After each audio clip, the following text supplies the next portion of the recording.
ನಿನ್ನೆ current fees ತೆಗೆದ್ರು ಹಾಕಿದ್ರು. ಮತ್ತೆ ನಾವು ಫೋನ್ ಮಾಡಿದ್ವಿ ಫೀಸ್ ಯಾಕೆ ತೆಗೆದ ಅಂತೇಳಿ. ಅದು ನೀನು ಖಾಲಿ ಮಾಡು ಹಾಗೆ ಮಾಡು ಈಗ ತಂದೆಗೆ ಅವ್ರಿಗೆಲ್ಲ ಬೈದು ತುಂಬ ಬೈದು ಇದು ಮಾಡಿ ಮತ್ತೆ ಫೋನಲ್ಲಿ ಬಿಟ್ಟೆ ಮುಗೀತಲ್ಲಿಗೆ. ಆಮೇಲೆ ನಾನು ಚಿಕ್ಕಪ್ಪನಿಗೆ ಫೋನ್ ಮಾಡಿದ್ರು. ಮಾಡಿದಾಗ ಎಲ್ಲರೂ ಈಗೀಗ ಹಣ 25,000 ರೂಪಾಯಿ ಕೊಡ್ಲಿಕ್ಕಿದೆ, ಅದು 1 ತಾರೀಕು ಕೊಡ್ತೇನೆ ನಾನು ಖಾಲಿ ಮಾಡ್ತೇನೆ ಅಂತ ಹೇಳಿ ಅವ್ರ ಹತ್ರ ಆಯ್ತು ನಾನು ಹೇಳ್ತೇನೆ ಆಯ್ತು ಮುಗೀತು. ರಾತ್ರಿ ನಾನು ಹೋಗಿ ಮಲಗಿದೆ. ರಾತ್ರಿ ಒಂದು 10 ಗಂಟೆ ಬಂದೆ.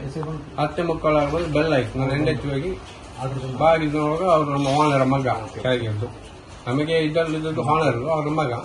ಅವ್ರು ಬಾಗಿಲು ತೆಗೆದು ನಾನು ಎಲ್ಲಿ ಈಗ ಇಷ್ಟು ಜನ ಬಂದರು ನನ್ನ ಹತ್ರ ಈಗ ಬೆಳಿಗ್ಗೆ ಬನ್ನಿ ಬೆಳಿಗ್ಗೆ ಮಾತಾಡೋದು, ಈಗ ಆಗಲ್ಲ ರಾತ್ರಿ ಮತ್ತೆ ಒಂದೊಂದು ಮಾತಾಡಿ ಜಾಸ್ತಿ ಆಗ್ತದೆ.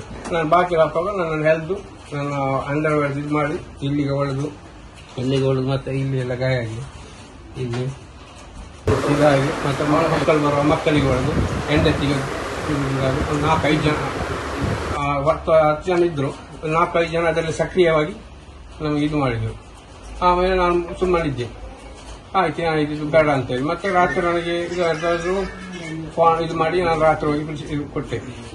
ಮತ್ತು ಬೆಳಿಗ್ಗೆ ಆವಾಗ ನನಗೆ ವೈರೇಷನ್ ಆಯ್ತು, ಅದು ಶುಗರ್ ಜಾಸ್ತಿ ಆಗಿ ಮತ್ತೆ BP ಲೋ ಆಗಿ ಮತ್ತೆ ಅಡ್ಮಿಟ್ ಆಗಿದೆ. ಒಟ್ಟು ಬಾಡಿಗೆ ವಿಷಯಕ್ಕೆ 27,000 ವಿಷಯದಷ್ಟೇ, ಬೇರೆ ಏನಿಲ್ಲ.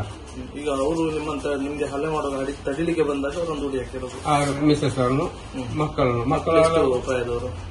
ಒಬ್ಬ 10 ವರ್ಷದ ಮೇಲೆ 9 ವರ್ಷ. ಅದು ವಿಡಿಯೋ ಅಲ್ಲಿ ಇದೆ ನಮ್ಮಲ್ಲಿ. ಮತ್ತೆ ನನ್ನ ಮೊಬೈಲ್ ಫೋನ್ ಎಲ್ಲ ತೆಗೆದಿದ್ರು ಅವರು ಹೆಲ್ದು. ಸ್ವಲ್ಪ ಒಂದು ವಿಡಿಯೋ ಇದೆ ಅದರಲ್ಲಿ, ಈಗ ವಿಡಿಯೋ ಸಹ ಉಂಟು.